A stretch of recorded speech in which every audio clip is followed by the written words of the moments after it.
Bonjour à tous, je suis Cathal Andromaque, candidate dans la 5e circonscription de Loire-Atlantique. Donc, si vous ne voyez pas bien où c'est, donc c'est près de Nantes. Donc Nantes, c'est près de Notre-Dame-des-Landes, pour vous situer globalement.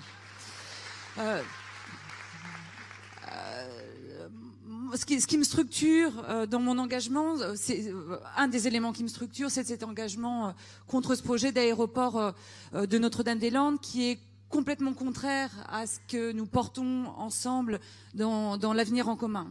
Contraire à la règle verte qui demande de ne pas prélever plus que ce que la nature peut renouveler. Contraire au projet agricole que nous avons avec des paysans nombreux sur les territoires. Contraire à la protection des biens communs, notamment l'eau. Contraire à notre vision de l'organisation économique et le problème majeur des partenariats publics-privés où Vinci va profiter des bénéfices et la collectivité profiter des pertes. Contraire également, et c'est peut-être un des points les plus importants, au fonctionnement démocratique que nous appelons de nos vœux. C'est un projet qui a été décidé dans des conditions opaques, contraire à l'intérêt commun et en employant des arguments mensongers et notamment l'argument de l'emploi qui ne tient absolument pas dans ce dossier. En mars 2015, la plateforme des 12 mouvements qui avait été constituée suite à la mort de Rémi Fraisse a été auditionnée par une commission. Donc ce sont des personnes engagées dans différentes luttes, notamment celle de Notre-Dame-des-Landes ou de Sivins, qui avaient été auditionnées pour faire des propositions pour améliorer le débat public. Aucune de ces propositions n'a été mise en œuvre. Donc un point très important sur le fond, mais également un point sur la forme. On est face à une lutte qui est exemplaire, une lutte où vont faire ensemble des gens qui n'ont pas les mêmes moyens d'agir. Alors l'occupation du site sur la ZAD, la résistance des paysans historiques, l'expertise citoyenne qui se met en œuvre depuis des années et qui a réussi à proposer un projet alternatif et à démonter le dossier porté par l'État, une lutte juridique extrêmement active et une multiplication des acteurs, des citoyens, des associations, des syndicats, des partis politiques et des collectifs partout en France et au-delà. Donc cette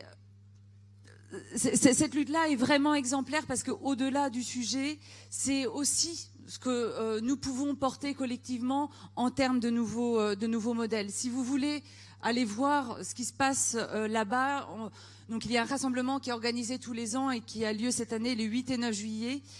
Et dans ces rassemblements, au-delà, donc bien sûr on parle de Notre-Dame-des-Landes, mais on parle également de toutes les autres luttes où s'exprime cette intelligence collective que nous savons mettre en œuvre quand nous sommes ensemble. L'intelligence collective des collectifs citoyens qui s'emparent de la politique au niveau local et qui également pensent le monde de façon plus globale.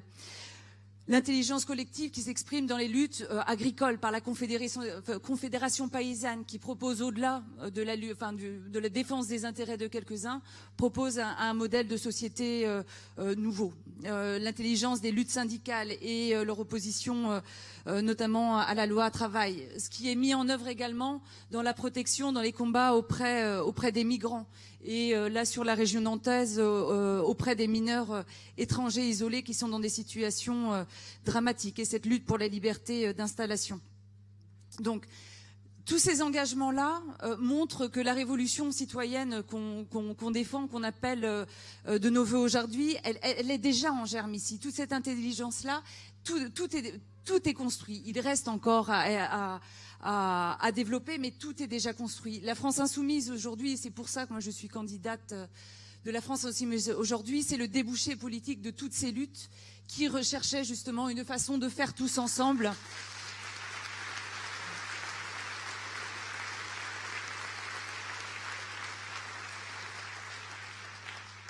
Et aujourd'hui, il n'est pas question que la France insoumise aille dans les entreprises, aille dans les luttes, mais c'est les luttes, tout ce qui se passe dans les entreprises partout en France qui doit se retrouver autour de ce programme et qu'on doit porter ensuite à l'Assemblée nationale.